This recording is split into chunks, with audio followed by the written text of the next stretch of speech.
Yeah. Sheesh. All right, we Yeah. are we are back with episode 4 of the podcast for the YouTube series. So this time we're going to be doing things a little bit different, as you guys will soon find out.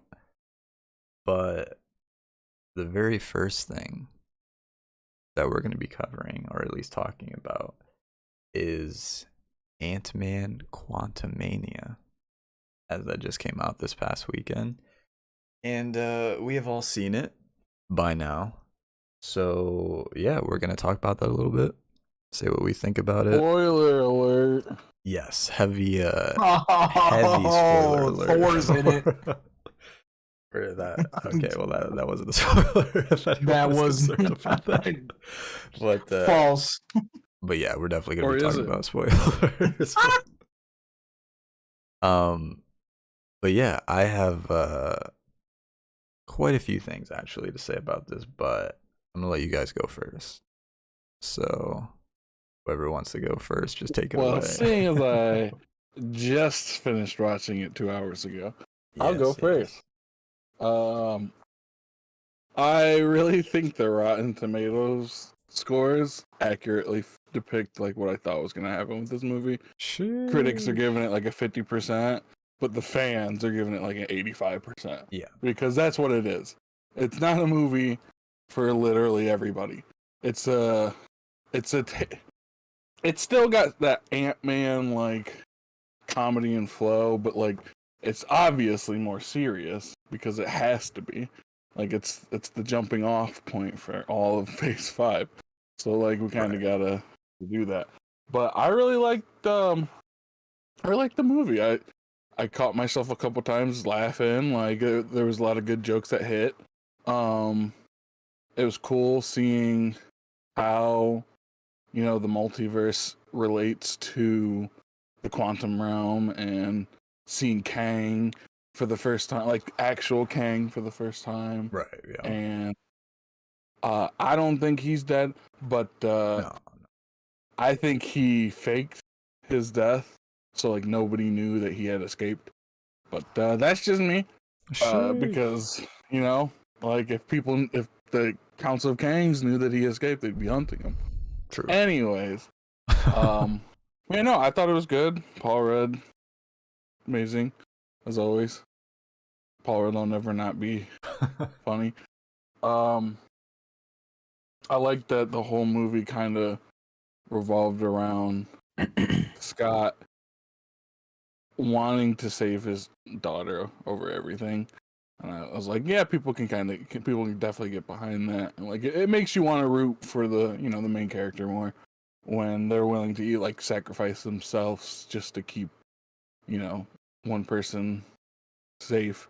Yeah. But no, it was really good. I wish Edgar Wright directed it, but we'll never get that. So yeah, no, he's not. He's not directing an MCU project anytime soon. No. All right, well, Ben, I know we talked about it a little bit about what you thought the other day, but Evan, I'm so glad you went first, dude. Why, you don't like it? Well, as I'll go ahead and quickly summarize this. In the long scheme of things, I don't want to hate a Marvel movie. Oh, here we go. But like this one, I won't associate hate with it. I was just I just don't know how to feel about it. A lot of the scenes I think should have been rearranged around for a little bit of backstory and intro to the Ant-Man story here. And it's not that I didn't like Kang, because Kang was cool, right? Kang's the next big thing, right? But like, you remember when we had Thanos and we all felt it pretty damn hard from the time they teased him all the way up till he was introduced actually for the first time? Right. I just felt like maybe there should have been a little bit deeper and a little bit of more meaningful teasers of what's forthcoming for the destruction that he brings. So you're, correct me if I'm wrong, so you're saying that you didn't feel as though Kang felt as like big of a threat as Thanos did when he was first introduced? Right. But like halfway throughout that movie, I was like, man, this is really a they should have titled this Ant-Man: A New Hope. Okay. But I don't know. It was I like Hope was a good movie. Yeah. I'm not. Hold on. I just don't know how to feel about it though. I'm not saying it was bad. I'm not saying it was good. I just don't know how to feel about it. But definitely, it was an Ant-Man. I can feel it. I can understand that. I felt that way with a couple projects that kind of grew on me. I like Black Panther 2 when it came out, but like after rewatching it, I definitely appreciated it even more. And so I think that might be the case when we see what's coming next, maybe if you ever rewatch it. But yeah, no, I can get with that vibe. Yeah, there's been a couple projects that have been like that for me. But I will say though, I can say this because I talked about it with Josh last night. All the last year's movies, to me, I personally like better than this one. All of them. You like hot take. All of them. Yeah, all of last phase's movies. Interesting.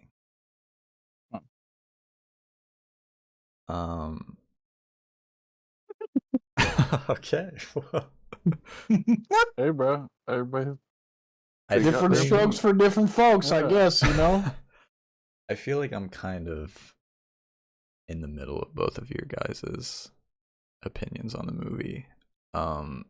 And by the way, I think I have a theory as to why Kang maybe didn't, at least the Kang in this movie, didn't seem like maybe quite as big of a threat as we thought he might. But I'll save that for the end. Bro, he was vaporizing motherfuckers. He was. I just mean like to the extent that like the Ant-Man team can stop him, you know. I mean, what you think about it, though? I mean, I'll let you go ahead.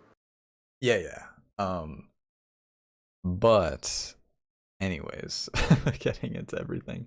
Back to I wanted to quickly go back to what Evan said too. There is no way that this movie, in my opinion, should have gotten a 47 on Rotten Tomatoes, at least for the critic rating. Absolutely no way. And yeah, like you were saying, I think it's very telling that the audience score was so. Yeah, the critic score is a 47 right now, and the audience score is an 84. Yeah, like that's how I felt about the movie when I walked out. I was like, yeah, I could get why critics don't like it because they're nerds. Yeah, they're not the right nerds. I mean, Sheesh, dude. So yeah, that the audience score is probably closer to around where I would put it. I give it a solid in terms B, of like B minus. Score, yeah, like it definitely wasn't bad. Like I enjoyed it a lot more than quite a lot of people, it seems. But I will say I have to make a quick disclaimer that I was hoping that I would have enjoyed it more though. And what I mean by that is probably like up until like a week ago, I was really hoping that this would be, or at least had the potential to become, one of my new favorite MCU films, like at least top 10, you know, just based off like the ridiculous amount of hype around it, right? But once I saw all like the you know, the atrocious reviews it was getting, I kind of like, you know, lowered my expectations quite a bit, and it's hard to say whether that influenced, my overall thoughts on the movie. Because like, if I went in with, the sky high expectations that I had a week ago, I honestly probably wouldn't have liked it, the movie, if we're being honest. But because I didn't have like crazy expectations going in, that may or may not have been part of the reason why I thought it was a pretty decent film. Who's to say? We won't know. I guess we won't know, but I just had to throw that out there at the start. But So Ben, you telling me you like Black Widow more than this movie? no, I think he's saying last year's films, right? You said last phase. Oh, last phase. Oh, right? Or did you say last year? I thought you said phase. I thought to me, I'm Play it thinking back, every dude. year. To me, it sounds like, or when I say phase, I always think of the last three movies. But really, I'm talking about the last three movies. But Which were but if Black I had to Panther compare direct, no, I like this one a Thor, lot better Love and than Black Thunder. Widow. And Doctor Strange 2. Those are the last three. Yeah, I think I like this one a little more than Love and Thunder. I'd probably put it on the same level for me as Love and Thunder. Like, not by a lot, but like more. Yeah. Although like I said, I just finished seeing it 2 hours Right. ago, so I don't necessarily. Dang, and you're I've going had back to time see it to- tomorrow? Supposedly, we'll see what fucking happens. Woo! Yeah, and to be fair though, like I felt the same way about Love and Thunder as well though. Like I didn't hate it nearly as much as like a lot of people did. Like I actually thought that was a pretty decent movie as well, for what it was. So that's why I kind of like put it on the same level as that. But I will say I definitely enjoyed Multiverse of Madness and Wakanda Forever a little bit more than both of those two movies. But anyways, that's neither here nor there. Yeah, I don't like. I've seen a lot of people, like I guess some of the common complaints that I've seen about this movie. I can't say that I really agree with most of them. Like I saw a lot of people criticizing like how bad the CGI was, and like it definitely was a little bit weird at some points, but it wasn't enough to, I wasn't taken out just take me out of the movie. the immersion at all. Like some people they were. I do agree with Ben though that like there were some weird editing choices. Like I feel like some scenes definitely could have been switched around a little bit. Like Like there what? was one Like scene. I will give you a prime example. And are we going spoiler here? Yeah, we already spoiled Yeah. it. We already Cool. spoiled that. All right, the first scene, right up until that point, they chose to end it right as they introduced Kang, and then they fucking picked back up on it of like what, an hour and 40 minutes into the movie, and then there was another one that was in between that, I think, or it might have been right after, to finish up the whole backstory of how he got trapped down there. I feel like it was. I mean, to me, I liked that because we didn't know until Janet decided to tell the rest of the crew, because that she was so like traumatized by it that she hadn't said anything about it, and even when they were stuck down there, she didn't want to say anything other than that she wasn't the only one that was stranded there. But I mean, I see what you mean for sure. Mm-hmm. Yeah, so I didn't notice that one as much per se, but like I remember there was one where when Kang like goes to the when he goes inside like the time engine or whatever to get it like from Scott, like after he successfully like retrieves it or whatever, and then he and Janet go through the portal, right? And then it immediately cuts to like him, like Kang sitting on his chair or whatever, and then like Janet's just like kind of brought before him, as in like like time definitely passed like between then. But hold on.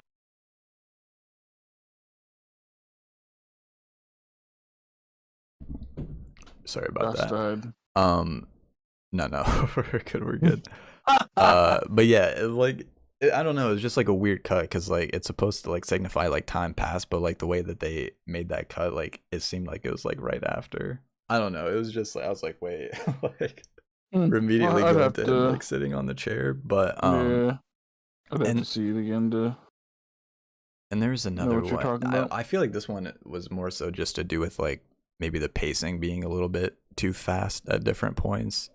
But I remember there's a part where like my brother had like asked me a question, and in the 5 seconds that it took me to like whisper something to him, and I wasn't like really paying attention to what was going on in like the 5 to 10 seconds, like Different scene. Hope just like somehow like ends up like in the time like engine or whatever to help Scott, and I was like, wait, how did that happen? Like that happened in like the 10 seconds that I looked away from the screen. Like I don't know, it was there was definitely some moments like that that I realized, but overall I thought it was a pretty decent movie. Kang was definitely by far the best part of the movie. Like I feel like if they had swapped him out with like any other villain in that movie, I probably would have felt the same way about it as a lot of people do. Yeah, no, Kang was definitely the biggest highlight of the movie for me, and obviously Jonathan Majors' performance. But yeah, I mean, overall pretty good. I thought the end credit scenes set up some pretty interesting possibilities. I don't know if you guys want to talk about that or what you thought about those scenes at all, but yeah, I mean, That definitely was a Kree Kang, wasn't it? At the end of that one. Which one? There's literally 1,000. the first one. Well, yeah. It was at the very, very, very end. It was like one of the last like Kang variants they showed. I was like, is that a Kree Kang? Yeah, there's a bunch of different ones. Like I've heard some people think they saw like a Kree, like a scroll version of Kang. Like there's just a whole bunch of different ones. I know there's like some video breakdowns people have done on YouTube that like, you know, like pause and like freeze frame like certain scenes, and like you know they're able to pick out like some of the different Kang variants. Thank God they sat down and sorted that out for all of our right. curious inquiries. Right. Yeah, well so back, or I guess getting to my theory that I kind of hinted at earlier, I really think that the Kang's definitely not dead. Like the Kang variant we saw in this movie, he's definitely not dead. But I think that he is going to turn back up for Secret Wars, and he's going to turn out to be the Beyonder variant that is rumored to show up and be like the primary antagonist of that film. How he gets to that point, I have no clue. Maybe, you know, he That'd be uses cool. his time engine to, you know, I don't know, go to some places, and or maybe I have that's a where he separate got trapped, was in the beyond, right? And then, you know, he's gonna acquire all that extra power, and then, you know, he'll find a way to get back into or escape wherever he's at, and then that's where, you know, he's gonna be the Beyonder variant that everyone's saying is gonna be the bad guy of. Because I don't think, like, I think the you know, the Council of Kings that we saw in the first end credit scene, I think they'll probably be, you know, the main villains of Kang Dynasty. And then I think, you know, the Kang from this movie will show back up for Secret Wars. But that's just my theory. What do you guys think? I don't know. That's not a bad theory. I think he might turn out being he who remains Oh, you think eventually, so? like the end of the story. Like I feel like when all is said and done, he's the variant that eventually becomes he who remains and starts the whole fucking thing over again. But I mean that's just like a wild theory. Like I think that'd be cool if that was the case. But like I like your theory too. Like that would it would make sense as like a hero's journey, sort of say, for Kang the Conqueror to Right. start back at the bottom again and then just build his way back up just to be the threat that he was before. But I Right. think because he is that threat, that he might be he who remains. That's like part of the reason why I think that might be the case. Because like he who remains won, like he Right. won the war, Right. like So, but yeah, that's just my theory. That actually is a good point. I feel like both are like kind of equally viable because like what I was Yeah, well for sure. the reason Both why would I make sense.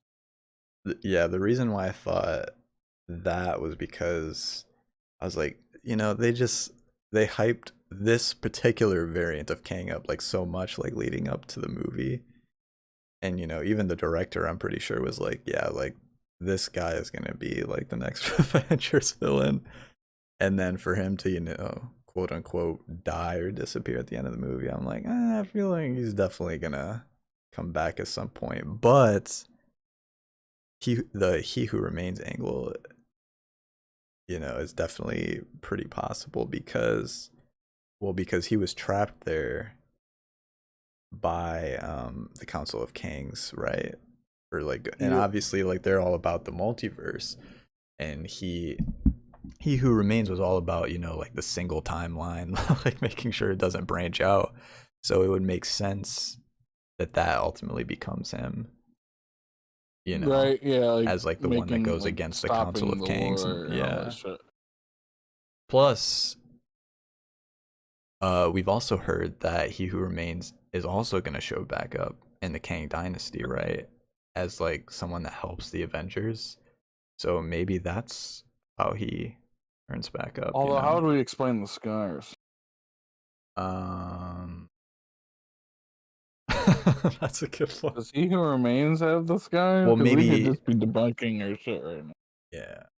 I don't think he does. I don't think he does scars, but maybe it's a I mean, different yeah, version of He it's Who like it's a time Remains. thing, dude. Maybe he discovered makeup. Okay, that's. I Superhero guess makeup. No, I he guess doesn't have the that could be scars. true. But I mean, like, They could still I don't find a know. way to like do something like that though, because maybe it's just like a different variant, but it's like the same thing. Like he wants like the same thing as He Who Remains or something. I don't know. Yeah, I see what you mean. But who's to say? Who's to say? Well, Kevin Feige. sure, we'll find out soon. Definitely, AEVIN. definitely even more hyped for Loki season 2 now, though. I will say. Oh yeah, that second post credit scene. I have a feeling like that's ripped straight from the season. Oh 2. yeah, for like sure. it's definitely like a scene we'll be in the second Yeah. season. Yeah, for sure. You think that's a smart or a bad king? Or a good king or a bad king? Probably. I think in the comics he was sort of, I think he was sort of banished the same way that Right. our King the Conqueror was, and so he just went back in time. No, it was he kept losing to the Avengers, and then so he was like, fuck this shit, I'm just gonna go back in time, and he became like this rich tycoon of the industry, and I think that's who we're seeing. But I don't know. I am excited to see another variant. I want to see Jonathan Majors, do different things. Because Right. so far the 2 times I've seen him have been pretty different. Yeah. I think if I had to guess, he'll probably turn out to help Loki and Mobius more so than go against them, because just the way that like the scene played out, at least the scene that we saw with like Loki, like being like scared of him or whatever, I feel like they're gonna hit us with like the whammy, and be like, no, actually, like he's like one of the good variants or whatever. But I don't know. We'll see what happens. But yeah, definitely looking forward to that. Before we move on to, I do quickly want to point out, so apparently the cast did like an interview like a couple days ago after the premiere of the film, and I can't remember the exact quote but they pretty much all agreed that if an Ant-Man 4 does happen, that they want it to be dialed back and like smaller in scale than this one For was. sure, yeah. Because they said they preferred. This is like the actual like main actors, like the cast saying this. They said that they actually preferred the first two movies than this one in terms of like working on the film, not like the end product, but working on the film. So they were actually at places instead of in a green screen. Yeah. But just because of where the story takes place. Yeah, I just thought that I'd throw that out there. You know, maybe that's part of the reason why, you know, a lot of people didn't care for this one as much as the other one. Like maybe people prefer. I hate that though, because people with the first two, their gripes were like, "Oh, it's a smaller, it's its own thing, it's funny, like it doesn't really contribute much to the." And now that it does, I feel like it's like the opposite. That and is it's true. like, nah, it's too much. Nah, the porridge is too hot. That actually is true. People do switch up like that. But I will ask you guys this: do you think that Kang's introduction should have been in a different movie, or do you think it was fine for this one? I mean, where else are we gonna? I mean, if that's where if he's in the quantum realm, right. I don't know how. Well, obviously, yeah, they would have to switch up his origins if they did it in a different movie. But yeah, I'm just trying to think like how they would do that. Yeah, maybe like a Guardians movie, but I'm not sure. I think it was fine. I mean, I don't know. I liked it, so I don't guess I should just say. Yeah, I did too. But all right, there you have it. I think we pretty much covered all the bases there, but now we can move on to some TV show related news and rumors over the last 2 weeks. Ben, do you want to kick things off for them? Yeah, so this week Kevin Feige recently confirmed that there will be fewer overall and more spaced out Marvel shows coming to Disney Plus. Because there were like how many Marvel shows came out shows altogether came out 2, 3 last year. Definitely 3. Are we counting specials? I would include specials. The Guardians, Werewolf by Night, so She-Hulk, 3 or 4. I'm Groot, Miss Marvel, Moon Knight. That was all last year. Jesus, 6. Damn. Or 5. I don't know. I can't count.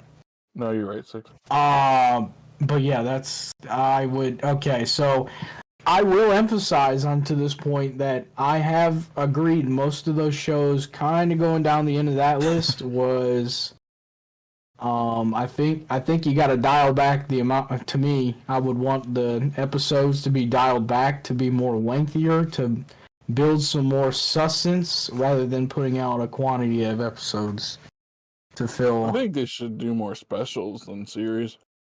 Honestly, I wouldn't only do series if like it fits the an episodic story beat. Yeah, I agree. Like Loki, like every episode you're kind of asking more questions. Yeah, Loki I think is a great show to have spaced out over episodes, but definitely most of those shows last year coming down the end of the stretch of shows, I felt, well, why don't we should just have this in a presentation and leave it at that. Yeah. Oh yeah, Miss Marvel. I'm pretty sure we said this when we were reviewing some of these, but Miss Marvel could have definitely been a special or a movie. I don't know what the fucking difference is. They're about the same length, so. Right. Yeah. What else? She-Hulk could have been a special. Yeah. Wait, you guys saying you didn't like She-Hulk? I mean, I liked it. I just didn't think some of it needed to be. But, and where I feel like Werewolf by Night would have been cool as a series. I get the appeal and how it worked as a special, like as a one-off, but it would be kind of cool to see deeper into that world. It's But actually, I know we're gonna get into it. it's actually a great point because me personally, all of the shows that came out last year, with the exception of Moon Knight, I thought we should have seen less of, as in, probably should have made a special. And all of the specials that we got, I thought should have been series, or I would have liked to see more. Like, I feel like, you. yeah, I feel like maybe that's like, well, I guess you could look at it two ways. Like, one, like, maybe that means like there should be more specials because, people are, because it's not as much, like people are, looking to see more of that, or excited to see more of that, whether it's like a future like movie or like show or whatever. And then, because I feel like maybe that way they can kind of gauge like people's interests more, right? Like, oh, like people like really love this special and they want to see more. Okay, now maybe we can look at like making a show about that or something, Mm-hmm. rather than just like straight up going like right to the shows, making it like a full like 6 to 9 episode series if that's something people aren't going to be really that interested in. But yeah, no, I agree, and I do agree with taking it back a little bit and focusing more on quality than quantity. I don't know why I say quality like that, but gotta emphasize the word. I agree. I can't remember if Ben mentioned this, but going along with that, they basically are saying now that there's only 2 shows that are surefire bets to come out this year. And that's Secret Invasion and Loki season 2. And Secret, I agree. So Okay. like they're saying, both Echo and Ironheart are very likely going to be pushed back to next year now. Yeah. What that means for, the shows that were supposed to come out next year, like Daredevil, Agatha, shows like that, I don't know. Like I don't know if that means they're gonna push that back or if they're just gonna like have those shows come out after that. I don't know, but it definitely only is time will tell. interesting. Because I will point out, there was initially supposed to be 6 shows that came out this year, and now it's looking very likely that there's only going to be 2. So me personally, I do agree that they should probably dial it back a bit and not have quite as much. But I feel like 2 for me personally is a little bit too, like, I mean, I would maybe marry the thought of having 4, but definitely I think, space, if it was spaced out correctly, I think 3 could suffice for the year. Yeah, and I'm not talking about like I'm not talking about just the shows either. I'm talking about like everything. Cuz like we don't it doesn't sound like we're even going to get a special at all either, at least as far as we know. So yeah, if they have like 2, I feel like a good medium would be like maybe 2 shows and like 2 specials. I feel like would maybe be like the perfect medium like per year, but I don't know, that's just me cuz they said that they actually lost because there hasn't really been anything that's come out. Well, I guess we did have the Guardians Christmas special, but since She-Hulk, we haven't had like any actual shows come out since then, and we won't until May, which is when Secret Invasion is supposed to come out. And they said that they've lost over 2 million subscribers like between that gap, like from the ending of She-Hulk till now. They've already lost over 2 million subscribers, so I feel like you can't space stuff out like that much. Like I don't know, in order for it to be like successful, but that's just me. That's just me. But or really, you do series special, series special, series special, but like they have to make sense to be a series or a special, right? Because I don't want to watch filler for fucking an hour and 30 minutes for 10 minutes of the best scenes. Yeah. Yeah, I get what you're saying. But yeah, that's we can move on. We can move on. What's next?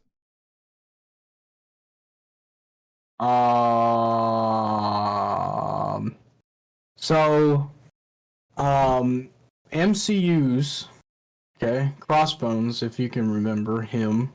Well, of course. Yeah, that actor, Frank Grillo, he teased that he has involvement with an upcoming DCU project via his Instagram. So the little rumor is that it's likely for him to either likely to be either the Creature Commandos show or the Waller show for the first two projects scheduled to release from the DCU. I have no idea or even heard of those two projects before. I'll have to look them up real quick, but Sheesh. Bro, we talked about him last podcast. He wasn't here. Remember? no, I wasn't. Yeah, but that's cool that he may be coming over to the other universe. Yeah, this is the Instagram post right here. He just basically made like a story with like the DC logo in the background, and he said the only constant in life is change. Something's coming? ? And he also tagged James Gunn in that as well. But yeah, that should be cool. I don't know who he could be playing, because we really don't know too much about either of those shows yet. Other than, the brief synopsis that they revealed for it. But yeah, should be cool. Should be cool. Let's see here, and I don't have any more MCU stuff here, unless. Yeah, you're good. You can move on to. Okay, so moving on from MCU just for the moment here. So, this week there was some news that two new Walking Dead spin-off shows currently are filming now at this time. There is. What? Yeah, right. Get ready for another 8 or 10 seasons. Walking around. Right. So the first one, Rick and Michonne, is scheduled for release sometime next year. Oh, interesting. And then the other one, Walking Dead Daryl Dixon, is scheduled to premiere later this year. Oh, that is very interesting. So when are these supposed to be taking place? It would make no spoilers sense. for Walking Dead. If you don't know what happens, They fucking die. Rick's fucking dead, isn't he? Yeah. Well, he, if I remember correctly, he like died, and then they took his body somewhere. They brought it back. They pulled a they pulled a justice league. No, dude, he died on the bridge. He died on the bridge, but I can't remember if the weird bitch took him away on the helicopter or not. Weird bitch. Yeah, the fucking like cyberpunk chick goth girl, man. That remind you of the meat. Okay, well. It's funny because I have no idea what you guys are talking about because I haven't seen. I've only watched like the first two. Someone out there is gonna know what I mean, and I'm thankful for that person. It's not me. Sorry. But yeah, that is interesting that they're still doing the spin-off shows. I thought they would be done with that, but I'm pretty sure Michonne's dead too. Well, not anymore. Yeah, because they're coming back into like the Walking Dead what ifs. So from what I heard, and like I said, I've not caught up on the show, so I don't know for sure. But wasn't there a gap like in between certain seasons where Rick and Michonne like left? I think it was like 5 to 10 years, maybe 20 years in between. Yeah, so I think it takes place in between those seasons, if I'm not mistaken, but I could be wrong. I mean, it is a spin-off, so I guess it would be, taking place sometime in between there, but I don't know for sure. Long story short, they're coming. Well, the Daryl one is coming out, like you said, later this year, and then the other one next year. But we'll have to see. The Daryl one's just called Death Stranding. Sheesh, imagine. I mean, they might as well. They do have one. They do actually have a Death Stranding project coming out. So yep. For all we know, it might actually just be the same. You think thing, you think it's gonna be an HBO series? Nah, I don't know actually. No, money. I don't know. Putting money on either HBO or Kojima's film production. Yeah. Crew. Oh, it is a movie. Yeah, you're right. It is a movie. It'll probably come out in theaters. Oh, interesting. I don't even know who that is, but that's interesting. Kojima made the fucking game.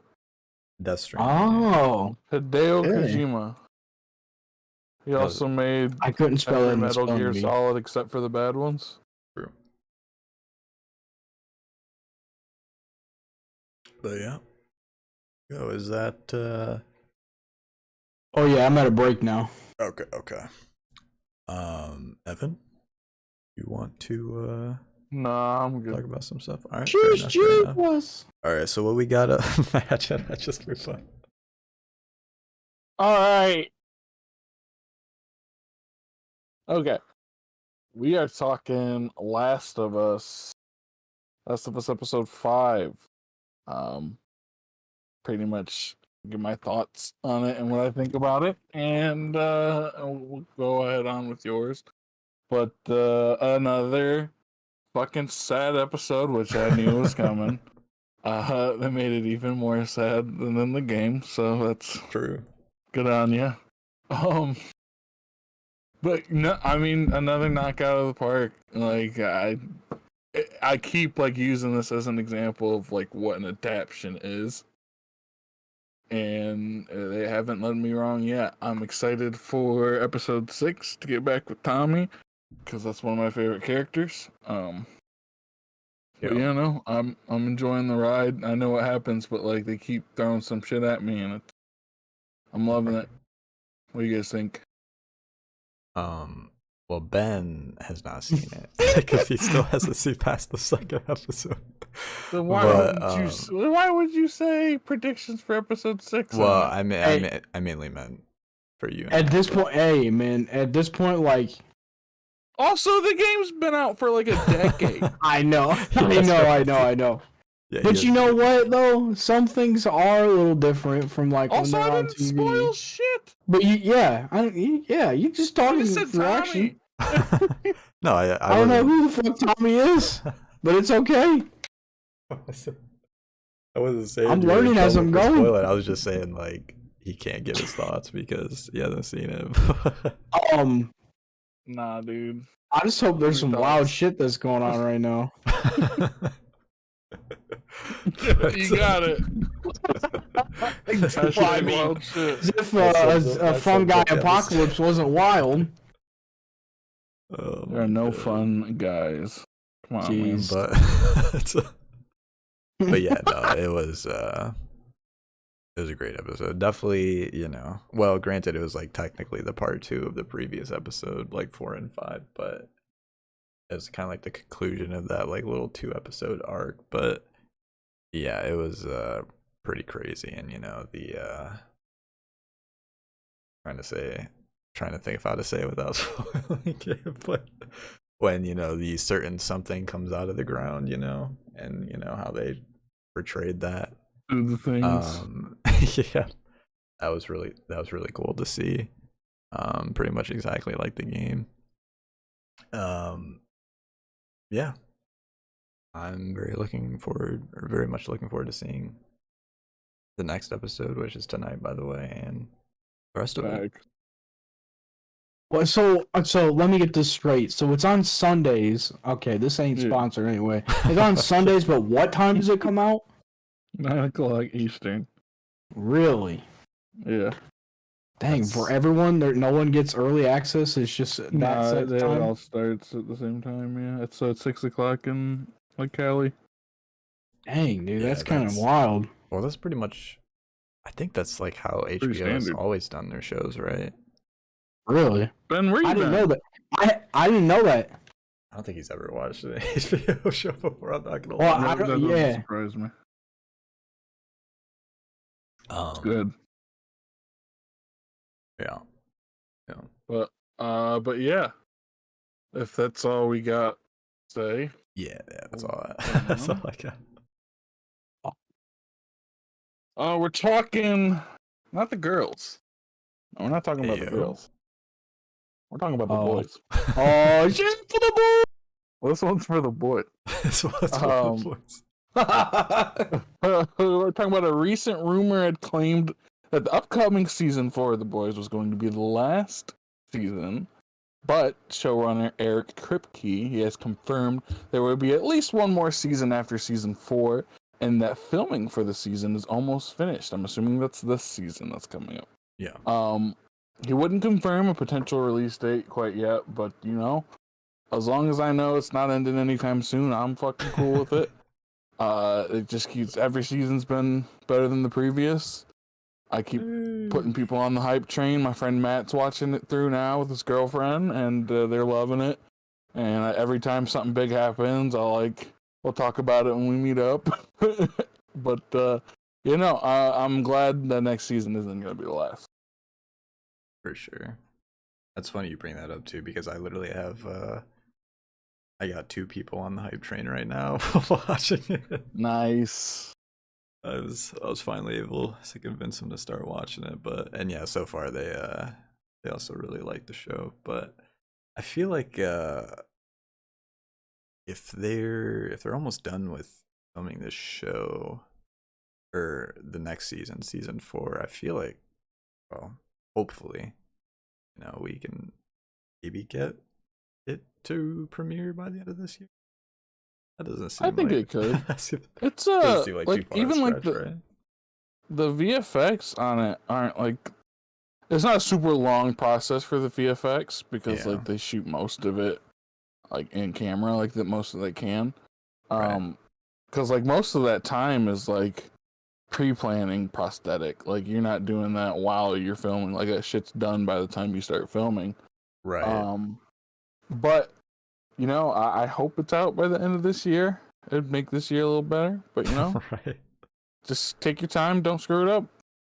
Well, we know that one spin-off show, I can't remember what it's called. Is it Gen V? Yeah, What it's Gen V. called? I think they confirmed that's coming out in the fall. So if it does come out this year, it probably have to be either before or after that, because I can't imagine they'd have both shows going on at the same time. Yeah, I don't know. I guess we'll find out. But yeah, that's all I got to say about that. Nice. So we will move on to not Michael Keaton, not Sheesh. Ben Affleck, not even Christian Bale, but the Batman himself, Robert Pattinson. The Batman. That's what this article is about. Scooper Jeff Snyder and the other insiders and slash scoopers, which are the same thing, are starting to back up rumors that Robert Pattinson will appear in the upcoming Penguin spin-off series in some capacity. Most expect it to be a small role. I think if he does show up, it's not going to be as Batman. I think it's going to be as Bruce Wayne. Sheesh. Which I think is awesome. I think it'll be good to see. Like I feel like we're not going to like see him. So, like he's not going to be a huge part of the season. I feel like we're going to see him in an episode, and he's just doing some Bruce Wayne shit in the background. Like he's finally putting on his Bruce Wayne persona. Right. Yeah. That's what I think we're going to see. I don't know if we're going to see him as Batman. That'd be dope. But yeah, I'm hoping those rumors are true because I'm excited for the Penguin series either way. But like if he's in it, that's just going to make it, you know, people are going to watch it specifically for that. Oh, for sure. Yeah. Also, Colin Farrell's been knocking it out of the park Yeah, it's been... lately. Have you seen was it Banshees of Inisherin? I haven't yet, but I heard it was pretty good. Really fucking good. And like, it's one of those movies that kind of make you think. But yeah, no, definitely he played a great role in that movie. And then the Batman, and then other stuff. But Yeah, he's been yeah, in quite a bit. Just... I could go all the way back to In Bruges, dude. Sheesh. That was such a good movie. But yeah, no. Oh, what was it? Looking forward He played an Irish gangster. But it was a little more modern. It came out last year, I think. And I think Matthew McConaughey was also in it. I don't know, but that one, he looked like he was. I've seen a couple like snippets of his scenes on YouTube, and they were really good. Yeah, normally if he's, whatever he's in, he usually does pretty damn well. So it does not surprise me. But yeah, you guys got anything to say about Robbie Patty, or otherwise known as Robert Pattinson, Okay. showing up in this show? I just want to see him like fuck with the Penguin. You know what I mean? Yeah, probably will. I was gonna say that's probably. I do like that in the movie, like where we're at in his like timeline for the Batman. Right. The Batman knew the Penguin when he was like that fucking lowly Penguin? side henchman guy Yeah. that like was just kissing boots. Yeah. And and then now he's gonna like Penguin's gonna be coming into his own, and I do like that because I feel like we'll get a moment between the two in the future where Batman, Robert Pattinson as Batman is gonna be like, I remember who you were. Yeah. Don't forget. Yeah. I'll take you back. Sheesh. I'll take you Arkham. But I'm excited for any of the Batman. Yeah, I mean, even if he's just in it for like one episode, like barely, I'm still all for it. It'll be pretty cool to see. If I had to guess, it probably, if it is just a small role, it'll probably be like the very end, like the finale, just to help it like tie in with the next movie more. But yeah, I don't know. We'll have to see. I'm definitely looking forward to it. That's all we gotta say. I got one more here.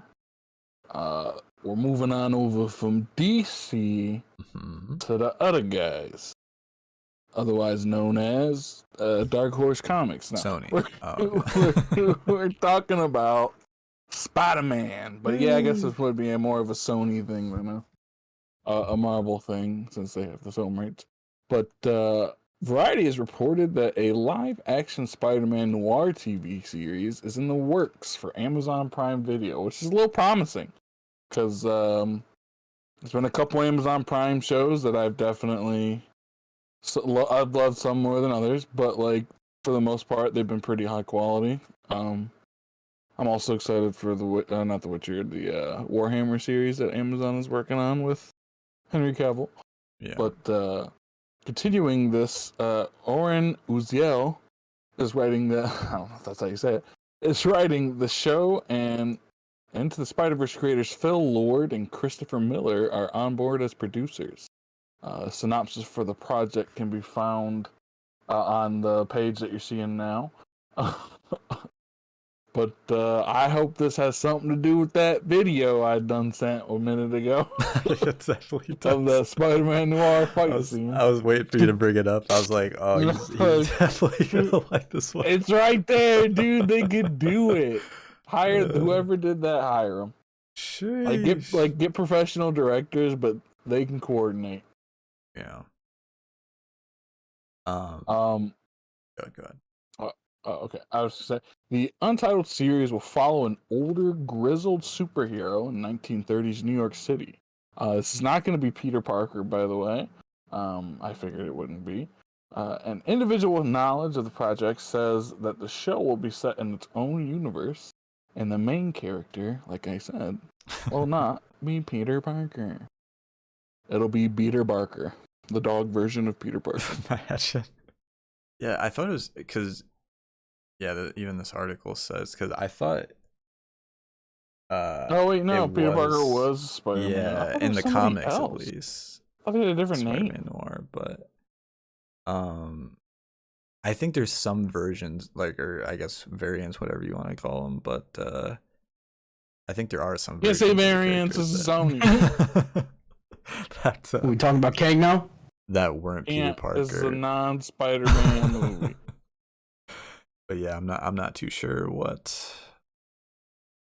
Are they just gonna make up a character for that? Is it just gonna be like? I told you, dude.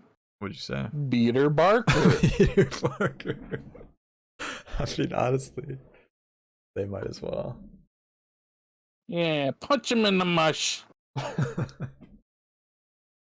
yeah, no, that's really cool. If the fight scenes are anything like that video that that you showed me, I mean, this series should be pretty dope. But yeah, and the fact that the Into the Spider-Verse creators are on board as well. I mean, it's definitely in good hands. Definitely good hands, well, to say the least. But yeah, pretty much all I gotta say about it. That's all I got for now. Sheesh. All right. Good. Here's a few different TV show stuff that I wanted to bring up, but I'm going to try and quickly get through it because we got quite a bit of movie stuff still to go over.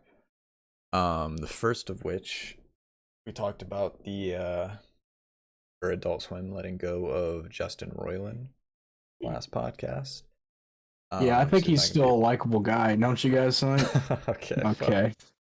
Anyways. Woo! Probably not. His at is at Benny Pudding.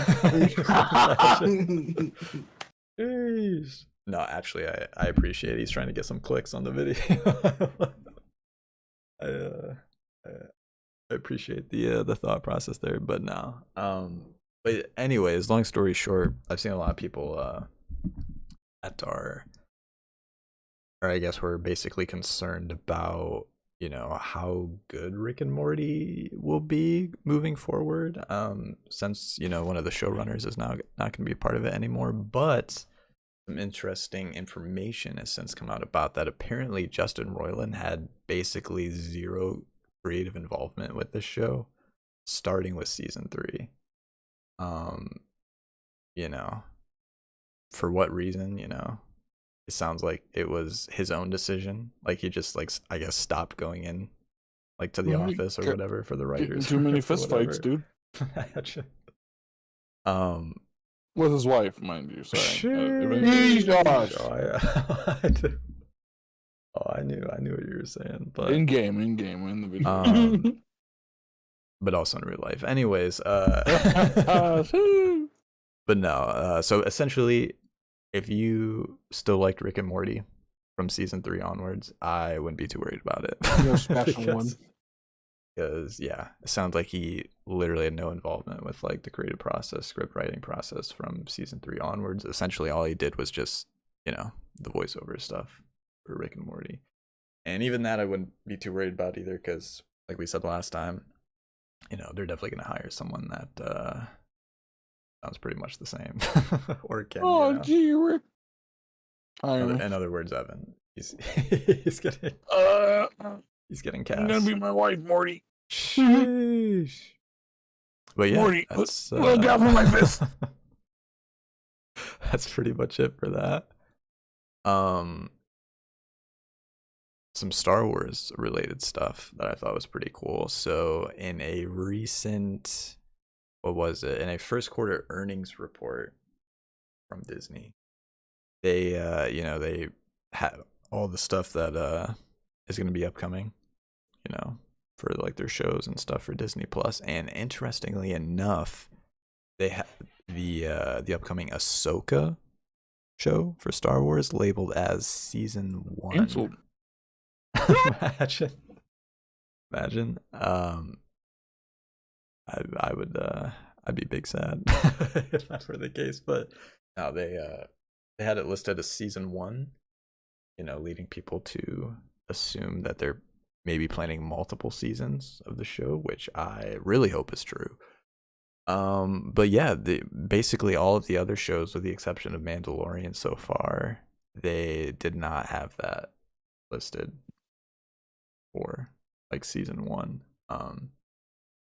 Which, I guess could be even further proof that they could be planning multiple seasons for this show. But yeah, long story short, we'll see what happens. But hopefully there are multiple seasons, because from what we've heard and talked about on this podcast before about this first season, sounds like it's going to be pretty crazy. So you will have to see how that goes. But anyways, we talked about, James Gunn revealing the new DCU slate during the last podcast, and a lot of people, mainly fans of the Peacekeeper show, were slightly concerned that season 2 of Peacemaker was not among the announcements, especially since it was like previously confirmed that it was going to happen. But when your show sucks. I'm just kidding. Jesus. Man, you guys are really trying to drive the clicks for this episode. trying to get everyone. Cold hard facts with the podcast crew tonight, huh? Sheesh. The podcast. No. What are we prodding? Because we proud about that. I don't know. Okay. No, what are we prodding? I mean, who are we prodding? I mean, hello. I mean, Justin. Okay, all right. We're moving on here. But no, James Gunn, he said that season 2 is still happening. It's just been delayed until after the Waller show comes out, because he's going to be working on that first. And I guess that's going to serve as like a bridge between seasons 1 and 2, and then season 2 will come out sometime after. And by the way, I did actually just end up finishing season 1 of this show last week, and pretty good, actually. Pretty good. Yeah, it wasn't bad. So yeah, there you go. Yep. There you have it.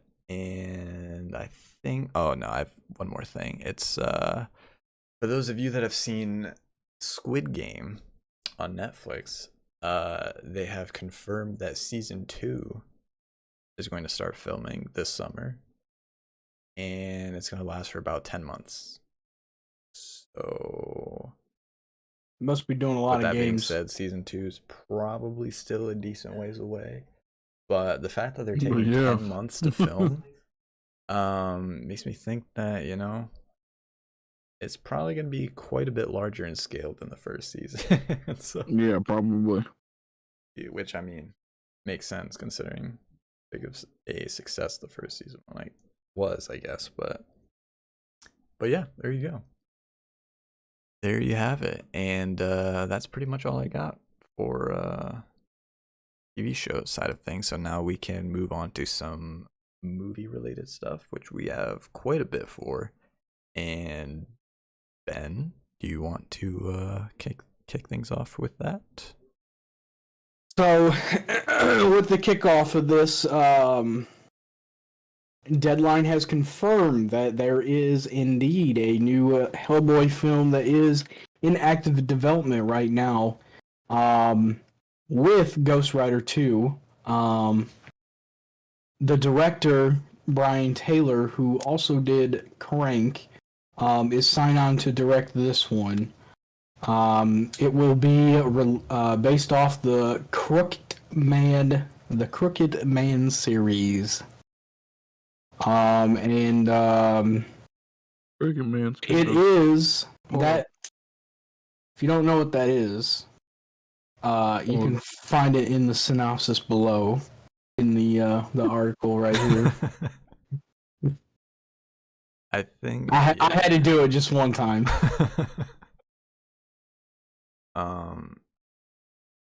But trying to find. I'm gonna put some cold hard facts on you. Never seen a Hellboy movie either. You've never seen Hellboy? I thought you did. Never seen Hellboy at all. Okay. Just go ahead and work. The list is ever growing. Yeah, don't watch the new one. I was just gonna say I actually have not seen the newest one, but I saw the other ones mainly because I heard it was pretty bad. I feel bad because I like David Harbour, but that shit sucked.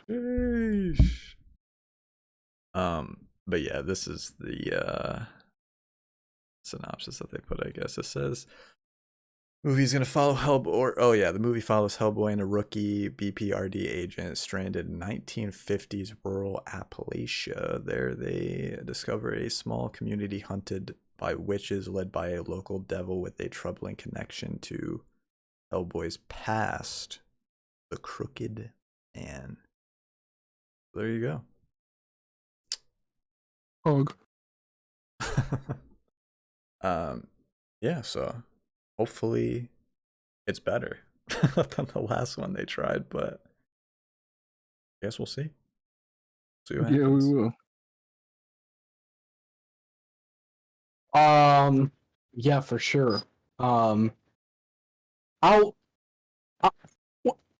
these Hellboy films, huh? Think they're good movies to watch, or do you think they're just like First sleepy two films? aren't bad. Yeah, the first two I thought were pretty good. Yeah. Well, anyways, Ron Perlman's like the perfect person for it. Yeah. is that what he's most notably known for? Is that movie? That's what I must mean, know maybe. for. Yeah. He's been in a lot of shit though. Yeah, he has. Well, anyways, I'll have to check them out at some point in my lifetime. But anyways, did y'all hear that there are sequels that are on the way for Toy Story, Frozen, and Zootopia? Of course there is. They make so much money off Big that. Bob over here pulling big strings for big things to come, huh? Mine is like, we need to get back to making money. Fuck these TV shows. True. Actually, that is verbatim what he probably said. Yep, that's what he said. He sent me a message like, bro, this is what I said. I was like, bro, you crazy for that? It's like you can. And I was like, bro, can you help me pay for everything? He said, no, dude, stay poor. Stay broke. Get your So, money up, not your funny up, my guy. Did you guys also see that Tim Allen like literally broke the news for Toy Story? He went on there and got on Twitter and was like, "Hey, I'm back. Yeah. Tommy, you coming too, buddy?" Basically the gist of that post, but it was much cooler reading it when I saw that when it actually first broke. So I'll be excited to see if the plot for this movie is they go and find Woody and live happily ever after, I guess. I don't know, just like any other kids movie, you know? Probably something along. Definitely won't make Or will Big Bob be like, you know what? We're going to tug at these guys' heartstrings one more time, and then we're going to hit them with another Toy Story 6, so... Toy Story 6, they all die. Yeah. All their batteries go out. Yep. And then at the end of the movie, they're like, you can save them, but you have to buy our toys. Sheesh. Yeah, I knew they weren't going to be able to stay away from that for long. I was like, come on, dude. That film made what, like $2 billion or something crazy? Like too much. The last I one, like it. Like yeah, there's no. I mean, shot like, this ending. Okay. Wasn't I'm surprised they didn't put out any Monsters Inc. news too, because like when they did all the Toy Story stuff when they announced it back in the day, it seemed like Monsters Inc. stuff was like right fucking behind They it. just did a show, didn't they? I know they did prequel Monster College. No, that was one of the that was- movies, yeah. Monsters University. I didn't know It's they an did a actual, prequel. show on Disney Plus. Well, it's not necessarily prequel. I think it's like right after the events of the first movie. Oh wow! I never knew that. Yeah, I didn't. Well, I knew that It's they were called talking Monsters about at it, Work or something like that. Oh, okay. Maybe I have heard of that. Yeah, I don't know if it like they're in it, but they're not like the only main characters. Right. All right, and then I hate to be that guy, right? But like, I'm gonna break the fourth wall here. we're getting fucking new shows, right, for continuing series if they're a movie or a show. Then we're getting fucking we're getting shows that are continuing series, right? But like, how haven't we gotten any kind of show about a live action Mickey Mouse? Okay. Or I'm not watching a live action Mickey Mouse, dude. The live action Mickey Mouse would dude, be you don't want to see a What would he look like? you don't want to be Bro, seeing no, Goofy dude. on the big would- screen, bro? I have No. enough nightmares, dude. Nah, if they did a live action movie, it would be like that that new like live action Winnie the Pooh horror movie. Oh God, blood and guts. Yeah, they would have to do something like that because there's no shot you can do a the child. call's coming from inside the clubhouse. Jesus. Oh man. Yeah, I just needed your guys' hot take on that because I'm sitting here wondering this the whole entire time we started this podcast. Like, really, they have not done this. I wonder how that would be. Anyways, all right, let's get back on track here. So insider scooper Jeff Snyder, he claims that what's up? Oh, sorry. Nothing much. What about you? Oh, what's up, man? Oh, hot dog. Hey. So I didn't know if I should go there or not, but okay. But you did. But anyways, Jeff Snyder claims that he heard that Kevin Feige eventually wants to become the new chairman of Walt Disney Studios. So this would put him in charge of all the Disney franchises and properties such as Star Wars, Marvel, Pixar, anything you name it, Disney related. Kevin Feige wants that? It's rumored. Yeah. It would make sense because, like, it's either that or he goes to DC and runs everything with. I'm just kidding. But that's what I thought it was before they picked up James Gunn. Mhm. But I feel like that'd be the smart thing to do. He seems to make them billions of dollars. Yeah. It would be good to mention too that this would also mean he wouldn't have as much creative control influence over the MCU at that point if he were the chairman. Yeah, like he wouldn't have like as big of a role in like the day-to-day planning of. But I feel like because he's good at his job, we shouldn't be punished. Yeah, dude, he's got to be KEVIN, dude. Yeah. I mean, that's a pretty big goal to have. And, that's something like that's big. And like if you can get it, go for it. Like thank you for your service, but like you deserve it. Right. But I'd hate to see him, not have as much control. But it would be nice knowing that at the head of the tip of the spear is somebody that knows what's good about Marvel and what comic books are about. Plus, like if he's getting like the promotion like that, that he's gonna have, if it's not like him alone making the decision, like he's definitely gonna have like quite a big role in deciding like who his replacement is. Oh yeah, right? He's also gonna like whoever replaces him is gonna have constant contact with. Like, It's not like he's disappearing for good. Yeah, He's just dying.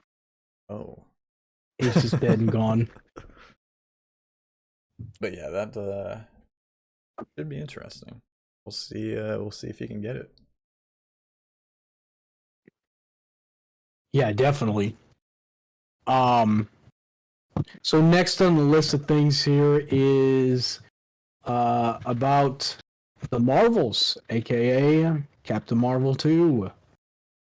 So recently this was just put out as of a couple of days ago that it's being pushed back from July 28th to November 10th of this year.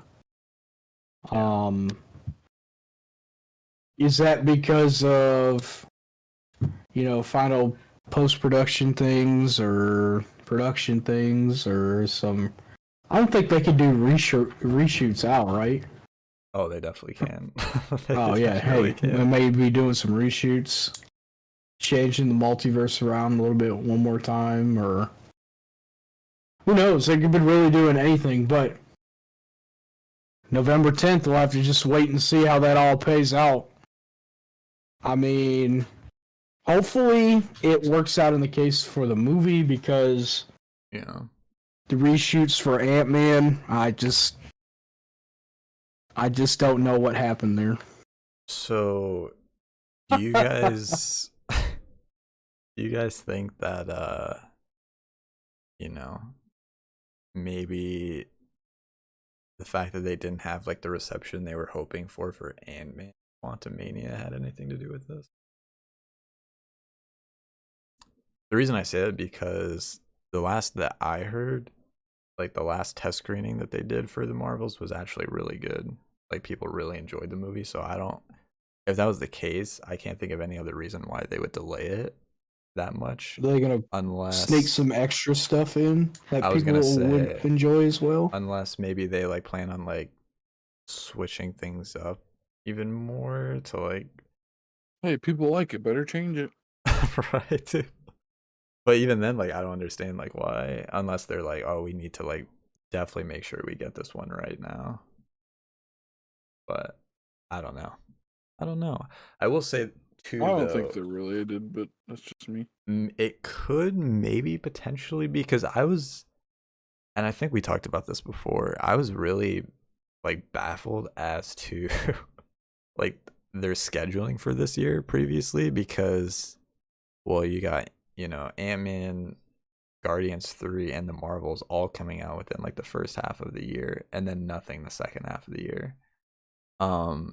And you combine that with the fact that the first movie that comes out next year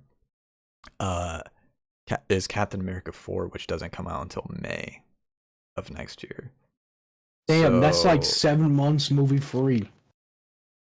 Yeah, that's more than 7 months, but yeah, it was a very large gap like between movies, and I was like, wait, is that a good idea? I don't know, but is that where they're really relying on the strength of their like shows and special premieres? Do you think that would be the case there, or do you think that's just really is poor planning? Not anymore. It's not because they delayed all their shows. So, yeah. Yeah, I don't. I feel like that probably might have been part of the reason as well why they delayed it, right? Just to like could have been fill the gap in more, so there's not like a like such a large gap between movies. But I don't know. But at the end of the day, yeah, it does. Comes out in November now, so there you have it. That's it. That's all I got. So next on the list here, Patrick Stewart. Yes. Who was he? Captain Kirk? No, he wasn't Captain Kirk. He was okay. The bot. Well, he was who? Picard. Yeah. So he recently revealed. So he recently revealed that both he and Ian McKellen have unfinished business playing their respective Marvel roles. Or they're gonna on screen. Like Jesus! Full penetration. Are we doing a first in our Marvel film? Hey, bro, one of them's gay. The other one just needs a little convincing. Marvel's Brokeback Mountain. I like it. So Scooper, My Time to Shine, made a Twitter post saying that both of them are expected to have a role in Deadpool 3 and Secret Wars. I can see for Deadpool 3, but that'd be kind of cool to see their introductions through that Secret Wars stuff. So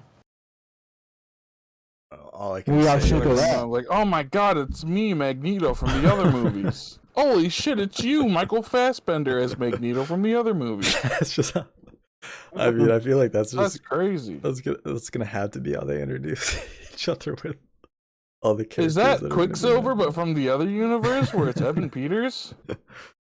Oh man. But nah, if that is true. Oh no, that's Bryan Cranston as Quicksilver. if that does He's a happen, Bryan Cranston Quicksilver. I'm sorry, I didn't mean to cut you off again. No, I actually really hope that happens. They're and at least one of those. I movies, am the but speed guy. If they're in both Deadpool 3 and Secret Wars, like, nah, that's gonna be crazy. We're gonna get the Secret Wars. I feel like it was just too big. Like, fuck off, dude. You don't know what you want. You just know you don't like stuff.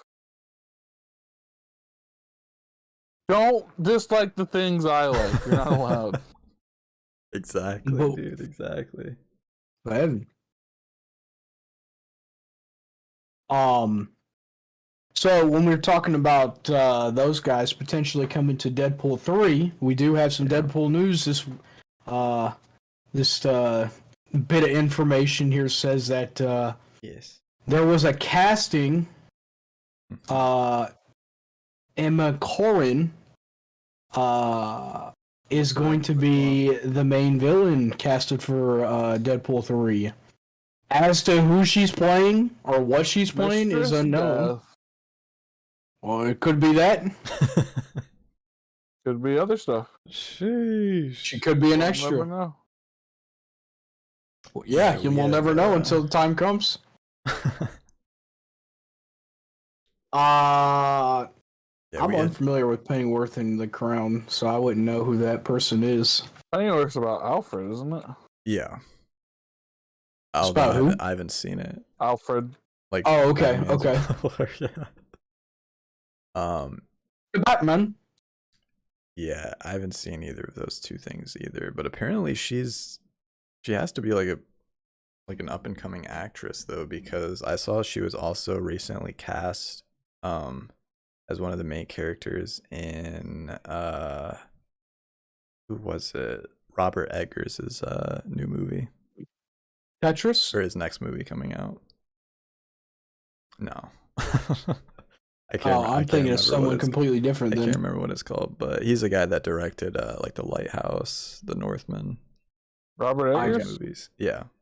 Yeah. Oh, okay. Yeah.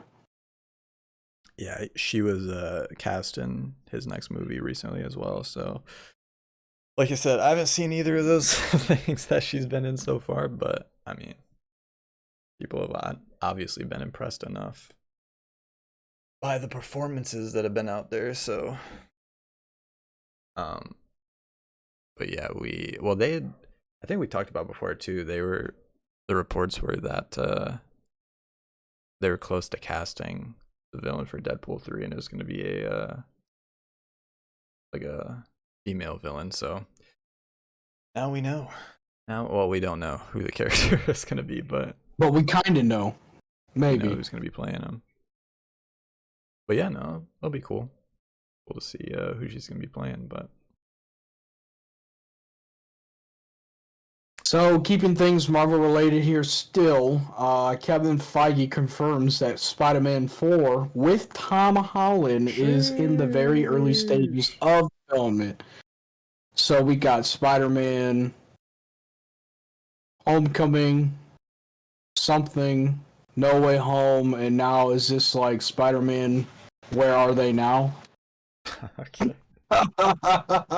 So they are saying here the story is being mapped out, and their writers are just now starting to write the actual script. So that would make sense if they're doing a Where Are They Now series. So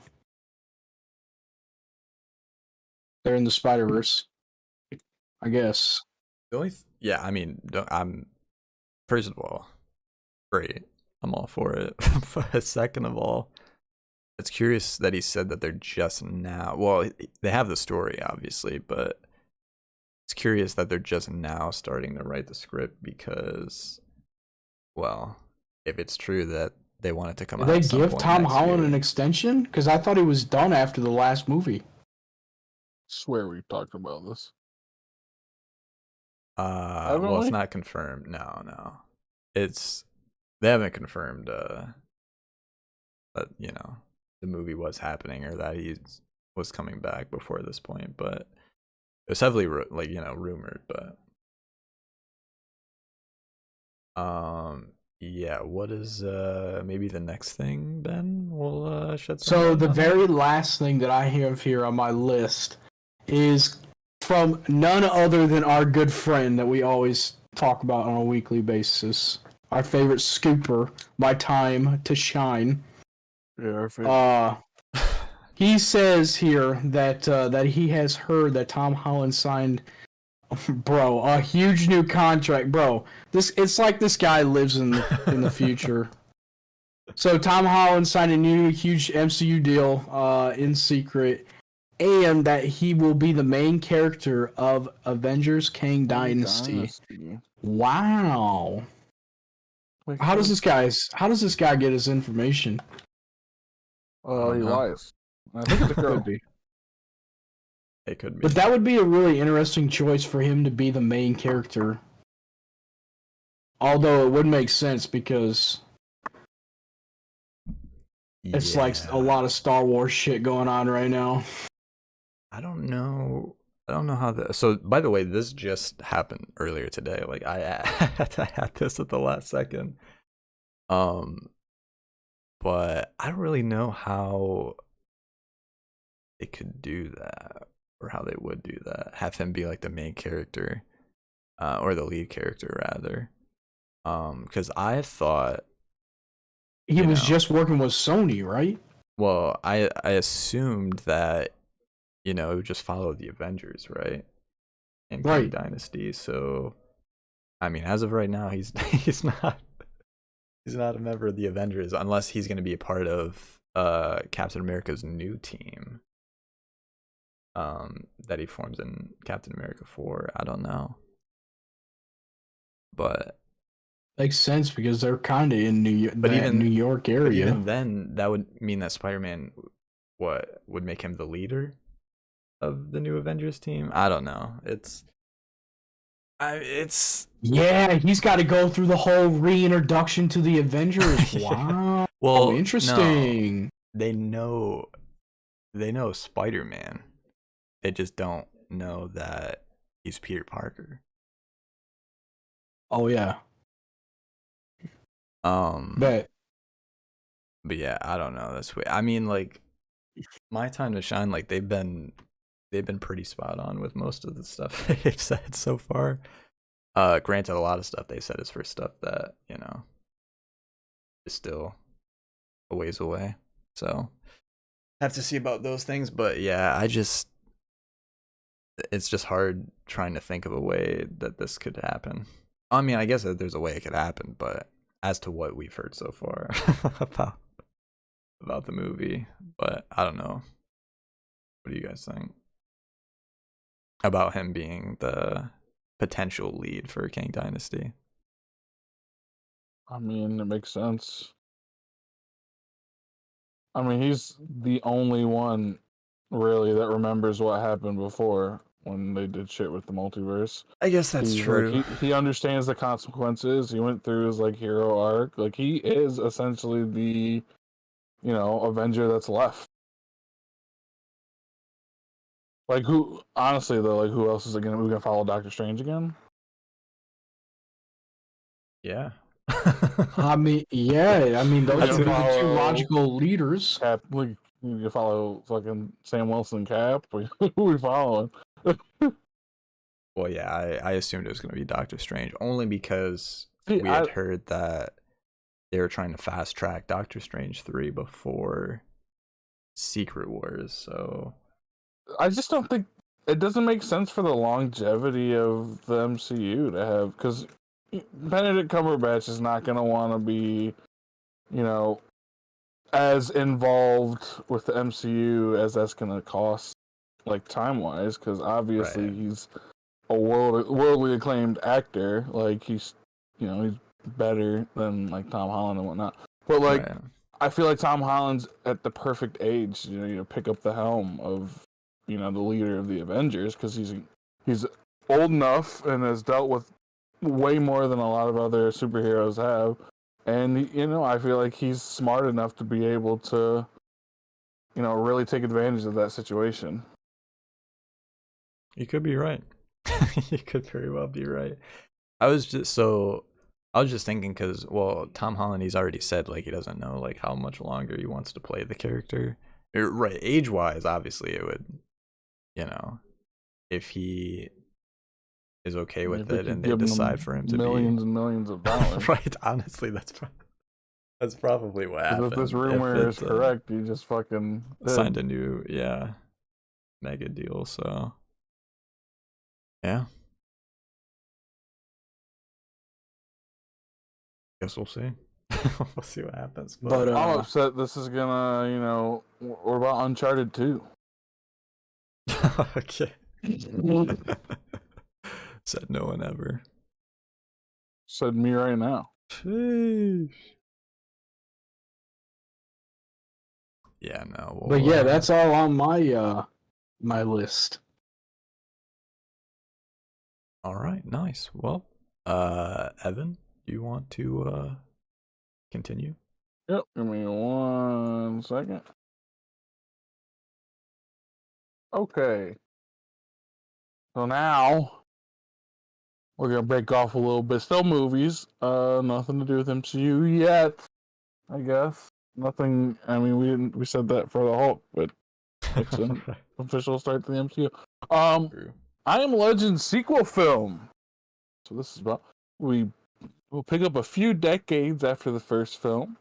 The alternate ending. Spoiler, by the way. The alternate ending where Will Smith's character survives will now be considered the canonical ending. I know some of my friends are fans of the books. I think it's more than one, but I think it's just one. But they weren't too happy about that because that was the whole point of the end of the book was that he died because he was the monster, that kind of thing. Right. But I am interested to see what what the fuck, Michael B. Jordan. Yeah. Will do. I love anything he's in. Creed 3 looks crazy. But yeah, no, honestly, like, I'm interested to see where they take that story because it was a cool story, but yeah, it kind of takes away at the right. takes away from the end of the story for sure. Yeah. I think that's why they didn't go with the alternate ending.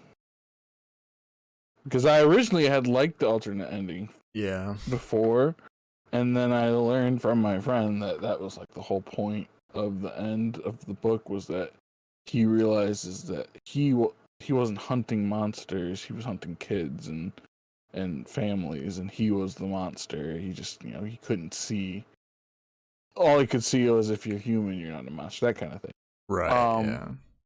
But, more Michael B. Jordan. Yeah, I'm not really too familiar with the book either. I do understand the concern though about, going with the alternate ending. But honestly though, like if the movie is good, like the new one is coming out, I don't care. I really don't care. Like if it's For sure. if they're somehow like, able to recapture, I guess, the magic per se of the first one and make it at least close to as good, I mean, I'm all for it. I am all for it. Ben?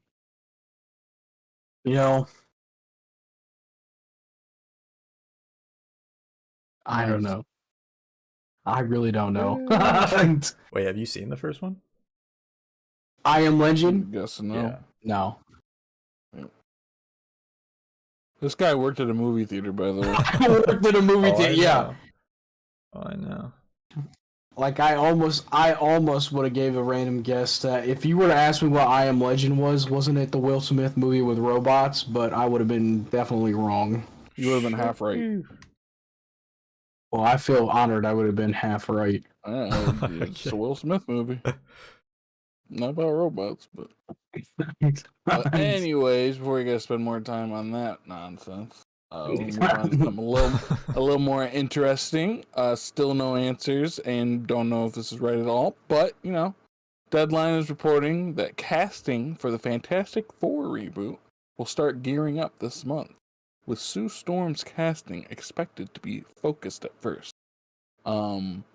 Which sort of leads into the next thing, but before I move on to that, does anybody have anything they want to say about that? Well, wouldn't that mean that I don't know? Maybe this is the next thing you're talking about. It's the same thing, but it's like the next part of it. But Mila Kunis is rumored to now be one of the top choices to play Sue Storm after she was spotted having a meeting with director Matt Shackman in public over coffee. Nearby spectators described the meeting as business-like. Are you fucking kidding me? Are we really just at? Oh, what was our lunch like? If you had to name a vibe, what was the lunch like? Oh, it was business-like. I was just watching them the whole time. But I would like that. I fuck with that. Yeah. I like Mila Kunis. She's a good actor. Yeah. Actress. I don't know how it goes anymore. She's good at acting. That's right. They are good at acting. Mila Kunis is good at acting. There we go. Yeah, I agree. I think that'd be pretty sick. Yeah, I think she fits. I think they wanted to be a little older too, so that like not like old, obviously. Right. Mila Kunis is old, but like, she's not like 18, 20 years old. She, you know. Yeah. So Kevin Feige, he did say that we should expect to hear more about the Fantastic Four movie pretty soon. So pretty soon, TM. Fucking Kevin Feige, dude, get him out of here. Well, man. no, I was just Don't saying, like, I was just giving you, like, I guess, like, additional evidence of, like, for the report when they say that casting is expected to ramp up here soon, or at least by the end of the month. Plus, you know, if it's true that, you know, Shackman is meeting with people right now to discuss so about that too, if it was, you know, like a meeting to discuss, like, you know, some type of movie or TV project, I looked it up. So the only other thing that he is like scheduled to do is publicly. Yeah, is that Godzilla like spin-off TV show. But they've already been filming that for like 5 months. So they needed to play Godzilla. Right, imagine. But yeah, so unless it's for like, you know, I guess like maybe it could be like a cameo or something at the end, but unless it's for something like that, I doubt they would be meeting for that project. So yeah, if it was for something like that, the only other thing it could be would be the Fantastic Four movie. So, but yeah, just wanted to throw that out there. Continue. No, that's pretty much it for this. I mean, no names. What this says. No names rumored for now, but the belief is the focus will be. Okay, we went. Just to be clear, even if something is getting active or gearing up, could still be weeks or even months before we have our 4 actors, given how thorough the studio and Feige are. That was from Deadline's Justin Kroll.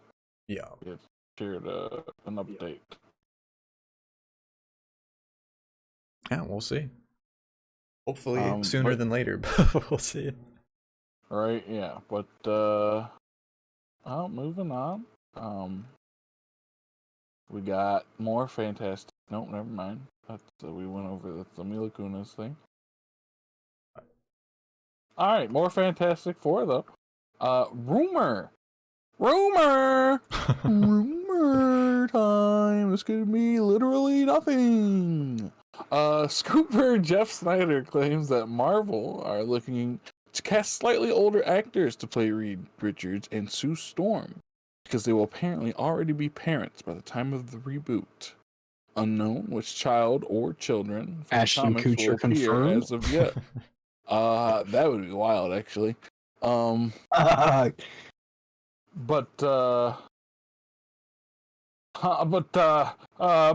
this could be literally fake. This could not be real. I'm just kidding.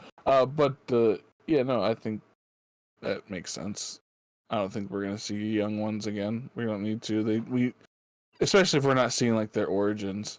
Right. Like, course we're not going to see. Like the what we know, like the prime Fantastic Four is like that family where Yeah. the Sue and Reed are older, and then Johnny is younger, or maybe the Thing's younger, but usually for the most part they're the oldest ones in the group.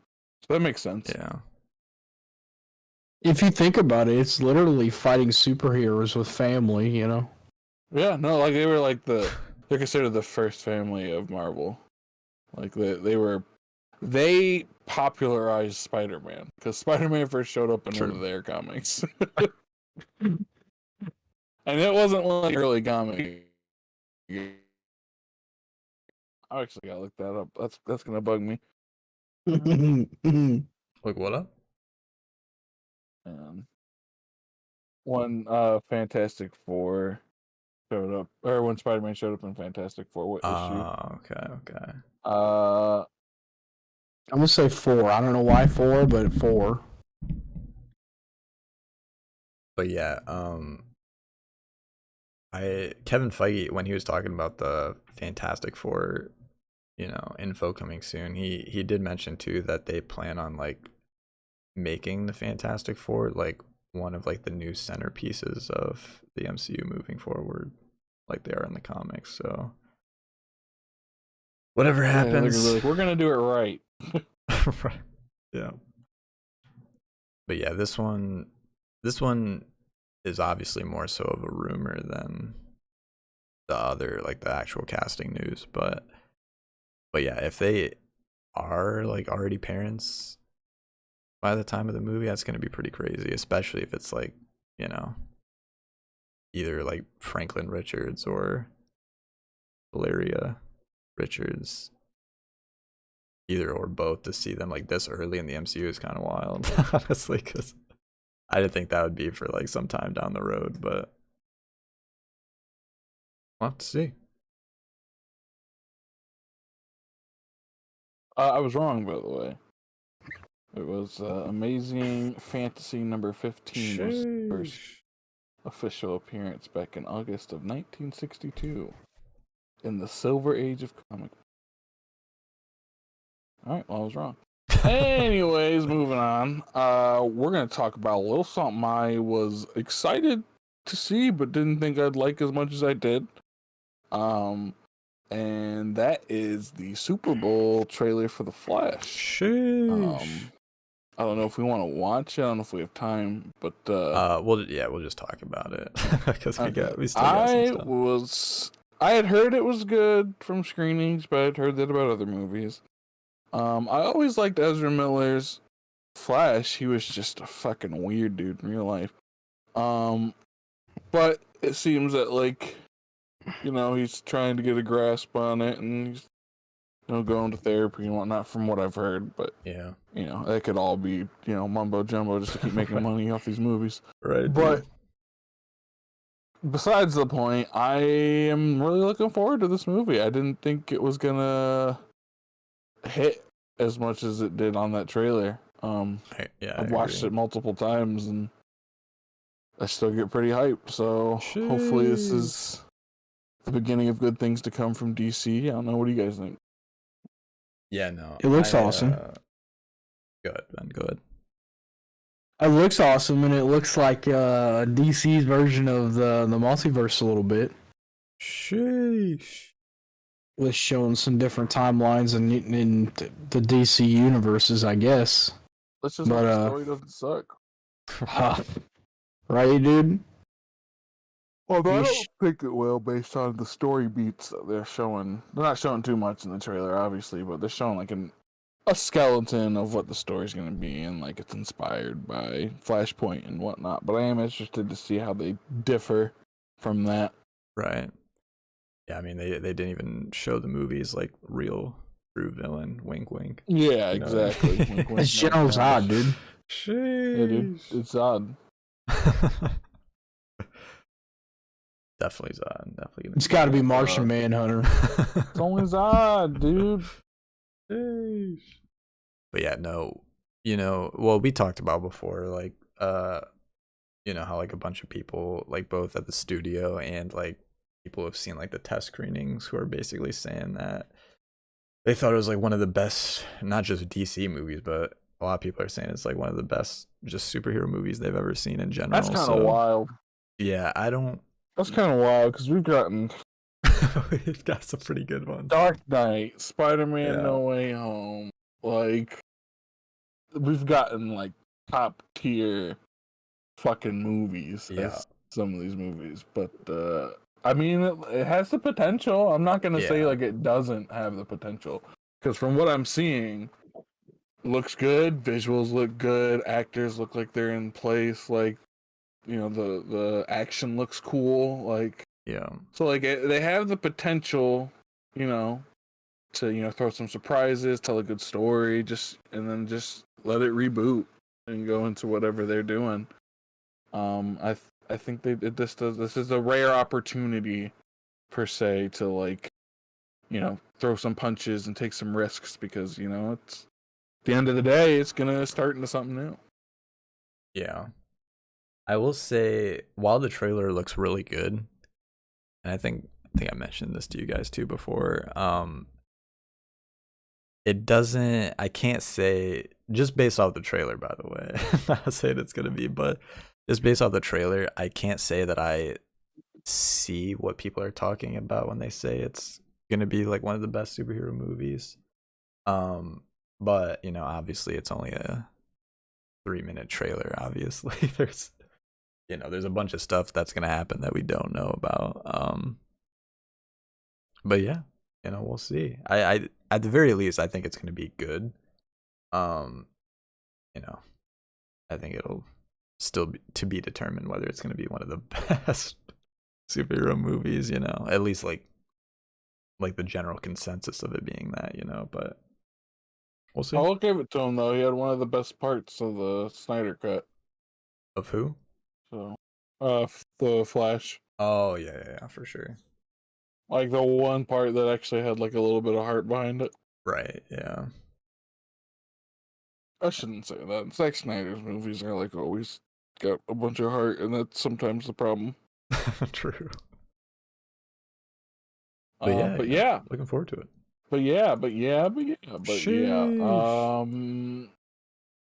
No, it looks like a good movie. Hopefully, we'll see what happens. Right. But yeah, anything else y'all got to add? I'll move right on. Oh, I think Blue and Black Batman. True, that did look cool. Blue and Black Batman. That is correct. But moving on, somewhat, it's still Flash related. But there's a rumor going around the rumor mill. Again, rumor could be literally nothing. The Flash movie rumored to replace Ezra Miller with Grant Gustin as the DCU's new Scarlet Speedster. YouTube scooper John Campea claims that a source told him Grant Gustin will be taking over the role of the Flash in James Gunn's future DCU. This is, however, kind of goes against Gustin saying in recent interviews that he was looking forward to being done with The Flash after the show's upcoming final season. Now, I'm not going to say actors have lied before in front of cameras to save a role. It has but happened.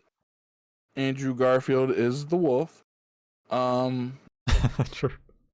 But yeah, I don't think they should go with Grant Gustin. Because I feel like there's too much that comes with that. Like, there's too much of a backstory that they would have to try to punch into this new, 10-year plan they have. I feel like that just limits them too much. Because, like, if they want to start over, they're going to start over. Like, obviously, they're going to keep some stuff that they like that was already, like, in the DCU. But Grant Gustin wasn't. It's a CW show. And I'm gonna be quite honest, I liked the show. The first couple seasons were good, but yeah, the first couple seasons were good. But like, Grant Gustin ain't it. I'm gonna get hella flack for saying that. But I don't think Grant Gustin is the DCU Flash. I feel like if we're going away from Ezra Miller, it needs to go in a different direction. Right. That's all I want to say. Yeah. A little more cocky. Right. A little more cockiness from the Flash, because like he's cocky in the in the comics. Yeah, he is. Well, not like overly, but like him and Hal Jordan, like they are both, cocky dudes. Like they know that they're strong. They know that they're amazing superheroes, and they show it.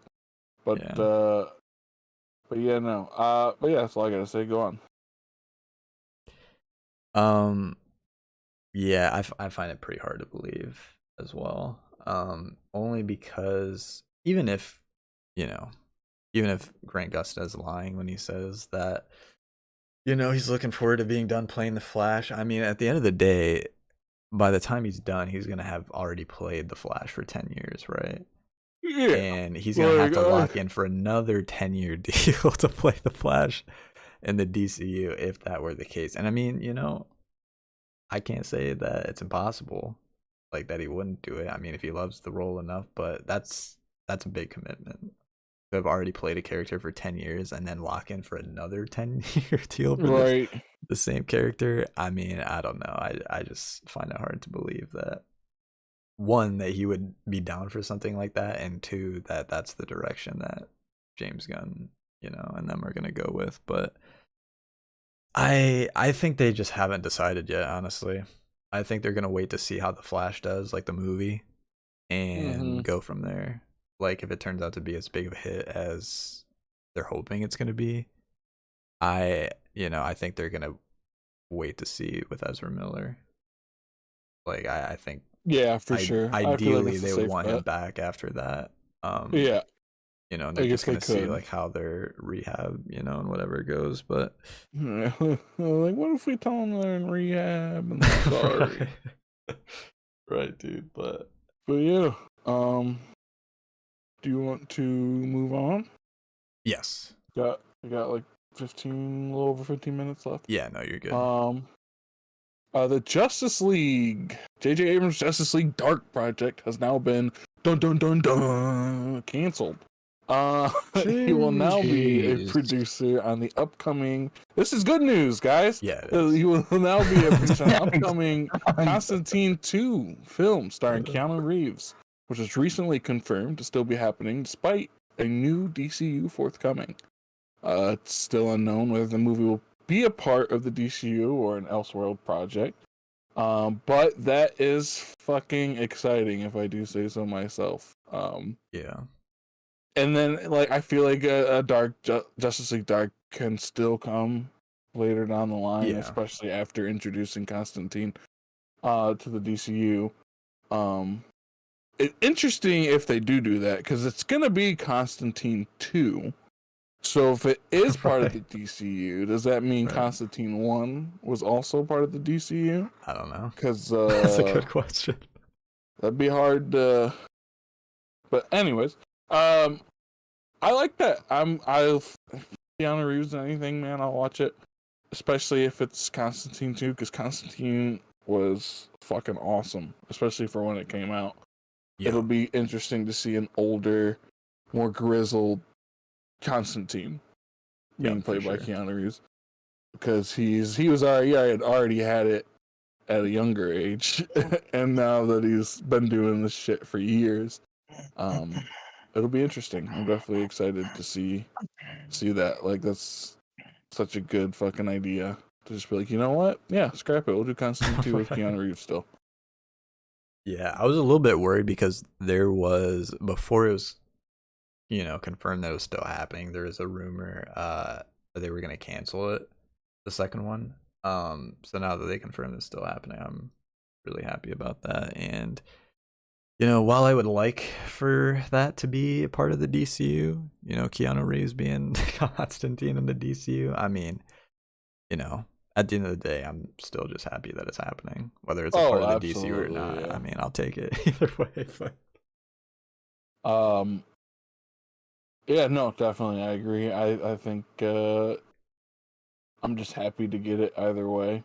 If it's an Elseworld or part of the DCU. Just like I'm happy to get Tron 3, even though it won't have Daft Punk and it's got Jared Leto in it. But, we take the L's, take the dubs when we get them. I still think there's a good chance that we get a Tron Daft Punk reunion.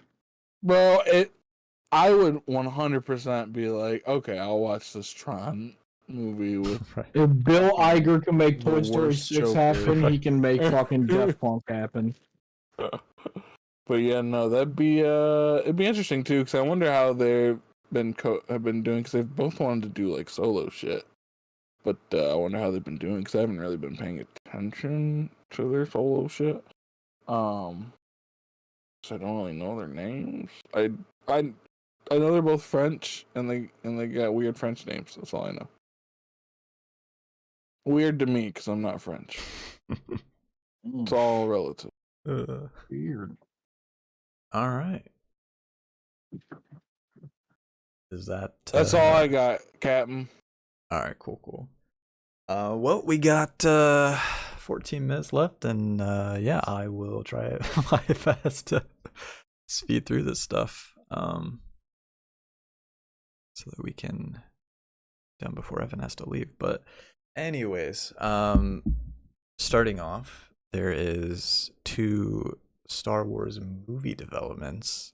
The first of which is that it's now being widely reported that Yahya Abdul-Mateen II has been cast as the lead role in Damon Lindelof's Star Wars movie. That's the one that we've been talking about the last couple podcasts, which is likely going to be the next movie. Candyman. That comes out. Candyman. But, I said it 3 times. Yahya Abdul-Mateen, the rest of his name is here. But yeah, I'm all for this. If it turns out to be true, I think that's a really good casting decision. Still don't have no idea what movie's gonna be about per se. All we know is Oh, nobody knows, man. Disney don't know. Bob Iger don't know. Fucking Damon Lindelof has no fucking idea. Sheesh. Well, I would hope Lindelof at least has an idea because he wrote the script. No clue. He's just like, I don't fucking know. Let's get Yahya Abdul. He's been doing pretty good. Honestly, probably true. But no, he'll be what Finn was supposed to be. Well, they did work together at least before on the Watchmen series, so that's which was exceptionally good. Yeah, by the way, really good. Like I did not go into that thinking it was going to be anywhere near the movie, right, dude? And boy, was I wrong. Yeah. It was different than the movie, but like it was a good different. Yeah, it's really good. But yeah, we'll have to see. And with that being said, we now know when we probably will get more official information about this movie and others, because it's now been confirmed by The Hollywood Reporter that at the upcoming Star Wars Celebration London event in April is when Lucasfilm is officially going to be revealing their new Star Wars slate of movies for the foreseeable future. So, yeah. Until they change it again. Right. Well, with Bob Iger, we're doing all these movies. You got Taika Waititi. Bro, we're getting Kevin Feige's getting one. Yeah, we just gotta hope that they, most of them start development before Bob Iger leaves as CEO, because they'll definitely happen as long as he's CEO, because it seems like he's, back to getting things on track, like for the movie side of things for the Disney properties. But yeah, all right, guys, we're gonna watch Deadpool and Wolverine fuck. All right, keep it rated R. Okay. NC-17 actually. Jeez. That's just 2 hours of just man love. Oh no.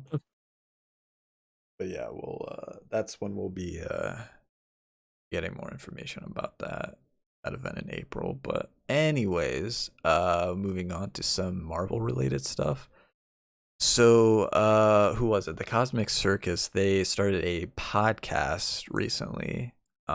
They're like a scooper like website or whatever. I don't really know all that they do, but they leak a bunch of stuff. I know that's all I know about them. But they started a podcast recently, and in the first episode, they revealed a whole bunch of stuff about the future of the MCU. Just I'll quickly go through all of that, and then at the end, you guys can, say if you have any thoughts on any of that. But anyways, starting things off, they say that only a handful of upcoming projects are actually going to directly tie into, like what'll happen in like Kang Dynasty and Secret Wars, and those projects are Quantumania, obviously, Loki season 2, The Marvels, interestingly enough, and the Agatha Coven of Chaos show. Apparently, those one's interesting. Yeah. Apparently, those are the 4 I projects. wonder if it has to do with Wanda. Sorry, go on. No, you're good. But yeah, they explain that I think a little bit more in the next part.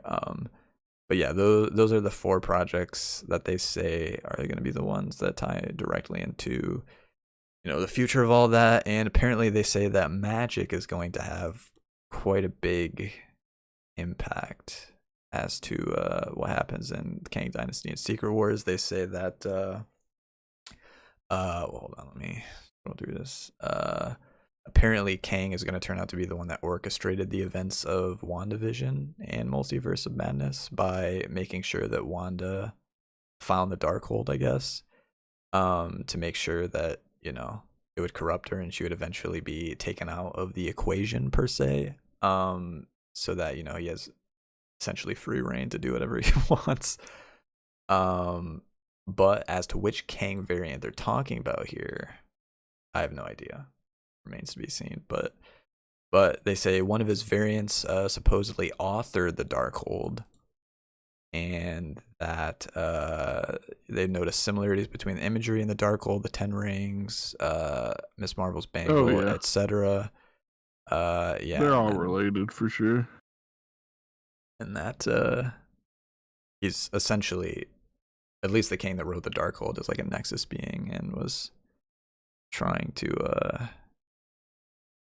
take Wanda off the table, like, who's also a Nexus being, obviously. But anyways, they say Deadpool 3 is apparently also going to have quite a big impact on, the multiverse saga and what happens in the Kang Dynasty and Secret Wars. We already know about the TVA, like time travel stuff that's going to be in the movie, so that'll probably have something to do with, tying that all together. And what I think is the coolest part about all of this is they say that hold on, let me find it here. They say Earth 616 will eventually find itself facing an incursion with Earth 838, which was, the universe and Multiverse of Madness. Keanu Reeves. Never mind, I'm gonna shut up. With the Illuminati. That's I got Keanu Reeves on the brain. But anyways, they say that that's the home of the Illuminati, and a previously unseen member of the team is coming to avenge his fallen allies. And they say that villain is thought to be an Iron Man variant and the creator of the Ultron drones. And they mention that Robert Downey Jr. is likely to return to play that Iron Man variant. Now, we previously talked about the rumor that Robert Downey Jr. was going to be in Secret Wars, but we just assumed that it was going to be, another hero variant of Iron Man. But if this is true, it sounds like, and I mean, I guess technically they were kind of heroes like in the 838 universe, but now he's going to be a villain because he's trying to get revenge for them, killing his teammates, I guess, so to speak, in the Illuminati. So, or I guess maybe not a villain, but an antagonist, I guess, is the right word to say. But yeah, if that turns out to be true, that's gonna be pretty crazy. To see Iron Man, going up against the Avengers and whatnot. But And then they go on to say, that the Watcher, or not the Watcher, the Beyonder Kang variant, all that stuff we talked about before, they've also heard is true. And then they also said something interesting about the Fantastic Four. They say that this is only a rumor for now, but the Fantastic Four will see the team sent back in time when they gain their powers, leaving them stranded in the 1960s. There they are embraced as celebrities and given their cheesy superhero monikers. And then they'll make a home for themselves in that decade before returning back to the current timeline, or back to the current time in time for the war against Kang. So I guess that might be how they're going to, justify the Fantastic Four not having showed up until this point. Even though, they're apparently already going to be well established. Apparently they're just going to get stuck in the past, according to this, and that is how they're going to go about doing that. But anyways, you guys have any thoughts about any of that?